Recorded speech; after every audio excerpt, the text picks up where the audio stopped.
আসা শুরু হয়েছে।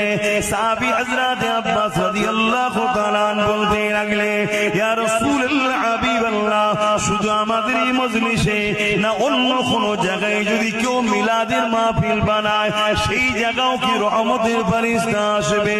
আল্লাহ নবী জানিয়ে দিলেন, কিয়ামত পর্যন্ত পৃথিবীর যে কোনো জায়গাতে আমি রাসূল আমার মিলাদের মাহফিল যেখানে করবে, যদি সেটা শরিয়া সম্মত হালাল অর্থ থেকে হয়ে থাকে, অবশ্যই প্রতিটা মাহফিলে আল্লাহর রহমতের ফেরেশতা হাজির হবে।